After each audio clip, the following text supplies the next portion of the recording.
नमस्ते साथियों, सशक्त भारत से मैं डॉक्टर आर के वर्मा आपसे प्रार्थना कि शेयर सब्सक्राइब कर दिया करिए। बात मैं करने जा रहा हूं भारतीय संसद की।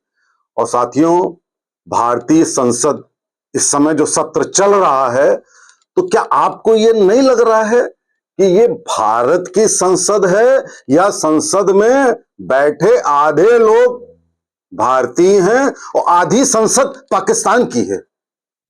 भाई मुझे तो ऐसा लग रहा है कि आधी संसद पाकिस्तान की है, वहां से हेलीकॉप्टर से आ गई है और बैठ गई है संसद में। और भारतीय जो आधी बची संसद है हम लोगों की, उसकी धज्जियां उधेड़ने में लगी हुई है, अपने देश की भी धज्जियां उधेड़ने में लगी हुई है। साथियों, मैं आपको बताऊं, सन 2002 की बात, ऐसे ही सीन था।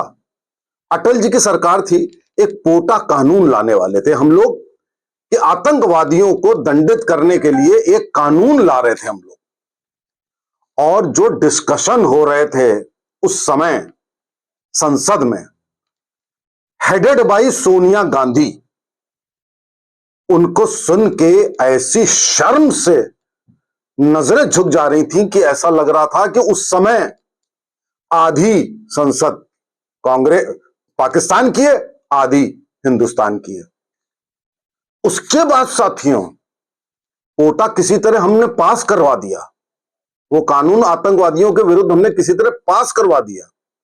2004 में फिर कांग्रेस की सरकार आ गई और उस सरकार ने आते ही कोटा कानून को रद्द करवा दिया। और रद्द करने से पहले ऐसा लगा, क्योंकि वो जीत चुके थे, ऐसा लगा पूरी भारत की संसद भारत की नहीं पाकिस्तान की है। साथ ये इस देश का हाल हो गया है। और साथियों, मैं खास तौर से बता दूं कि ये हाल तब से ज्यादा हो गया है जब से सोनिया गांधी ने कांग्रेस की बागडोर संभाली है। उसके पहले भी था, नेहरू के जमाने से था, लेकिन इतना ब्लेटेंट नहीं था जितना अब ब्लेटेंट हो गया है। बिल्कुल ऐसा लगता है कि मुस्लिम लीग जिसने पार्टीशन कराया था वो भी थोड़ी सॉफ्ट है, लेकिन कांग्रेस तो पूरी पाकिस्तानी हो चुकी है।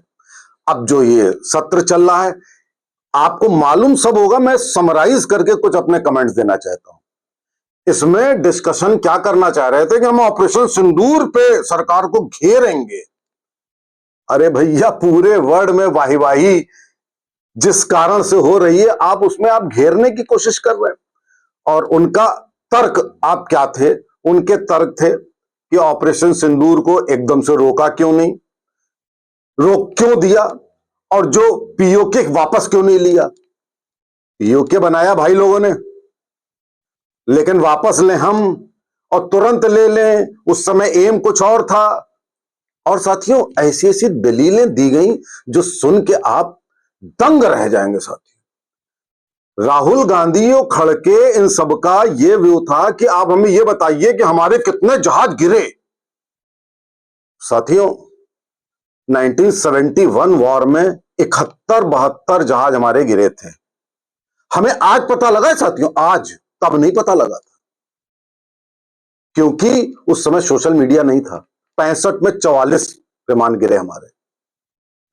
उस समय सोशल मीडिया नहीं था, लेकिन उस समय यह होता था कि नहीं, हम अपनी बात नहीं बताएंगे, दुश्मन की बात बढ़ा चढ़ा के बताएंगे कि हम अपना मोरल क्यों डाउन करें। यह नीति हुआ करती थी। कभी विपक्ष ने यह तब नहीं पूछा आप बताइए तुम्हारे कितने गिरे, आप पूछ रहे तुम्हारे कितने गिरे। भैया, हमसे क्यों पूछ रहे हो? सैटेलाइट सिस्टम है, मॉडर्न टेक्नोलॉजी है, कहीं गिरा होगा, उसकी फोटो होगी, तुमको मिल जाएगी। अभी तक तुमको नहीं मिली, जो अपने आप दर्शाता है कि नहीं गिरा। एक भी गिरा होता तो वो सैटेलाइट की जो इमेज है अमेरिका दे देता, कोई चाइना दे देता, कोई ना कोई दे देता आपको फोटो, अगर गिरा होता। आप पूछ क्यों रहे हैं भैया? आप धज्जियां उड़ाना चाहते हो देश की। आपने ये क्यों नहीं पूछा कि पाकिस्तान के कितने गिरा है? पाकिस्तान, एक भी साथियों, एक भी शख्स ने संसद में यह नहीं पूछा कि हमने कितने आतंकवादी कैंप ध्वस्त किए, हमने कितने एयर बेसेस ध्वस्त किए, हमने कितने आतंकियों को मारा, हमने कितने प्लेन्स गिरा दिए। एक भी क्वेश्चन नहीं पूछा। ये क्या है? ये पाकिस्तान नहीं है क्या? ये अब यही चीजें कोट करके पाकिस्तान यूनाइटेड नेशंस चला जाता है। ऐसे से मूर्खों के तर्क, एक कोई गौरव गोगोई है, बड़ा मूर्ख, वो उनका कहना था आप पाकिस्तान के अंदर क्यों नहीं गए। यानी कि उनका मतलब है कि अब जब इस युग में जब मिसाइल मारी जाती हैं, अपनी जगह से आप मिसाइल मार के किसी को गिरा सकते हो, तो नहीं, अंदर जाओ ताकि मरो जाकर के और हमारे कहने के लिए हो जाए। ऐसे मूर्खों को कौन वोट देकर नेता बना देता है, जिनको इतना नहीं मालूम है कि आजकल वॉर मिसाइल से लड़े जाते हैं, पाकिस्तान के अंदर जाना जरूरी नहीं होता है। अब देखिए, प्रियंका गांधी ने कहा कि हमें इतिहास से कोई मतलब नहीं है। अरे भाई, अगर इतिहास से मतलब आपको नहीं था तो आपने वर्शिप एक्ट क्यों बना दिया? इतिहास के किए धरे को खत्म करने के लिए, मुगलों की जो जातियां थी उस पर मोहर लगाने के लिए आपने वर्शिप एक्ट क्यों बना दिया? आपने वक्फ अमेंडमेंट बिल क्यों बना दिया? तो आप देखिए जरा, जब तक इनको जाति करनी थी, इनको अच्छी तरह इतिहास याद था। आज जब हम याद दिलाते हैं कि अंग्रेजों ने, मुगलों ने जो जुल्म किए, हमें वो अनडू करने हैं, तो ये कहते हैं इतिहास मत याद करो, खास तौर से मुगलों वाला मत याद करो। अंग्रेजों वाला कर लो, मुगलों वाला मत करो। क्यों? क्योंकि हमारा वोट बैंक है। यानी कि वोट बैंक एक इतनी बड़ी ताकत हो जाती। अखिलेश यादव का कहना है कि भाई साहब, ये जो आपने पहलगांव वाले जो टेररिस्ट मार के गिरा दिए, इसकी टाइमिंग बड़ी गलत है। आप जरा देखिए, देशद्रोहियों को, वो ना केवल उनकी पत्नी के लिए इतना गलत अश्लील कमेंट किया गया, उससे कंसर्न होना तो बड़ी दूर की बात है, उसको टॉलरेट कर लेना, थूक का घूंटा पी लेना, उनके भी द्वारा, उनकी पत्नी के भी द्वारा, वो तो एक तरफ रखिए। अब वो कह रहे हैं कि भाई साहब आपने मारा तो मारने की टाइमिंग गलत थी। यानी कि जब हमें टेररिस्ट दिख जाए और उस समय संसद का सत्र चल रहा हो तो हम टेररिस्ट को छोड़ दें, हम उस समय मारे नहीं, हम प्रॉपर टाइमिंग खोजें कि कब वो मिलेगा, तब हम उसको गोली मारें, तब हम वो बदला पूरा करें। साथियों, किसी ने भी जो पहलगांव में जो निर्दोष हिंदू सनातनी जो धर्म पूछकर मारे गए, उनके लिए एक शब्द नहीं बोला, एक शब्द किसी ने भी, जितने अपोजिशन के लीडर। और जया बच्चन बोलती हैं कि भाई उस ऑपरेशन सिंदूर नाम क्यों रखा? किसी का सिंदूर उजाड़ोगे और सिंदूर नाम नहीं रखा जाएगा? आप अगर सिंदूर नहीं लगाती हैं तो उसका मतलब यह तो नहीं कि हम ऑपरेशन सिंदूर करके उसको ऑपरेशन ना करें। किसी ने कह दिया ऑपरेशन महादेव क्यों रख दिया टेररिस्ट को मारने का, इसमें धार्मिकता है। आप देखिए, भारत की संस्कृति जहां कण कण में शिव है, पूरे देश में राम है, कृष्ण है, उसमें कृष्ण के यदुवंशी, ये अपने आप को कृष्ण के वंशज बोलते हैं, ये कह रहे हैं भाई साहब इसमें धार्मिकता है। यानी कि आतंकवादी को मारने के लिए भी जो ऑपरेशन है वो आपको ये नहीं रखना चाहिए था, उसमें शिवजी का नाम नहीं आना चाहिए था। साथियों, इस देश में क्या हो रहा है?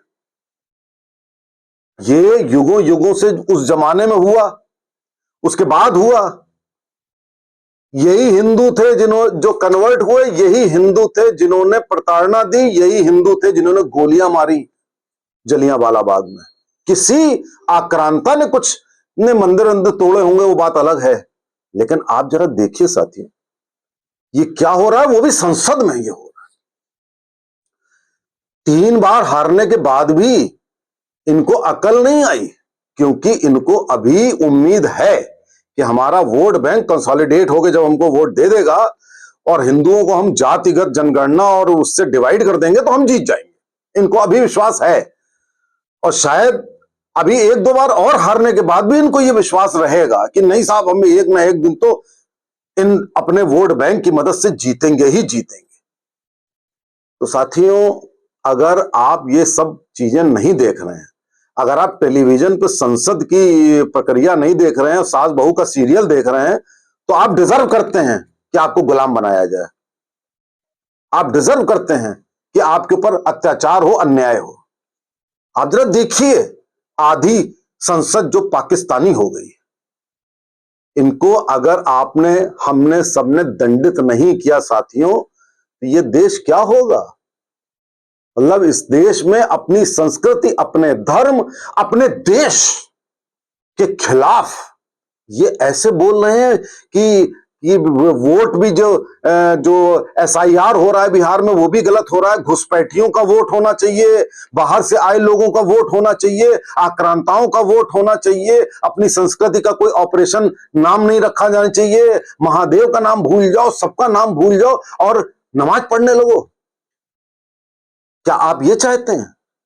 आप जाग जाइए, अभी भी कुछ दिन बाकी हैं संसद के, जरा टेलीविजन पे देखिए इन कुकर्मियों का, इन लोगों की जो प्रवृत्ति है। ये पाकिस्तानी भी इससे बेटर हैं। कुछ पाकिस्तानी तो कह देते हैं कि मोदी इज ग्रेट।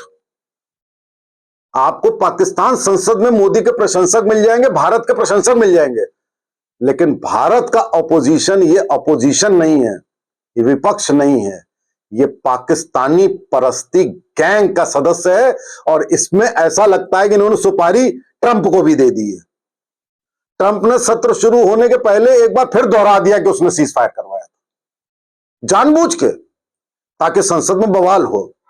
उसका संसद के बीच में उसने वो मुद्दा दे दिया कि भाई साहब 25% हम इनके ऊपर चार्जेस लेंगे, ताकि भारतीय इकोनॉमी को बोल दिया they are heading towards zero. जानबूझ के ट्रंप मुद्दा दे रहा है भारत के अपोजिशन को। मैं अगले वीडियो में बताऊंगा कि ट्रंप चाचा ऐसा क्यों कर रहे हैं, उनका क्या फायदा है। इसी ट्रंप की जो बुराई करते थे अपोजिशन वाले, अब इसी ट्रंप की अच्छाई गिनाने में लगे हुए हैं। तो साथियों, जरा सा टीवी खोल करके इन सब लोगों को पहचान जाओ, पूरी दुनिया को पहचान जाओ, अपने देश से जुड़ जाओ, अपने समाज से जुड़ जाओ। नमस्ते, जय हिंद, जय भारत।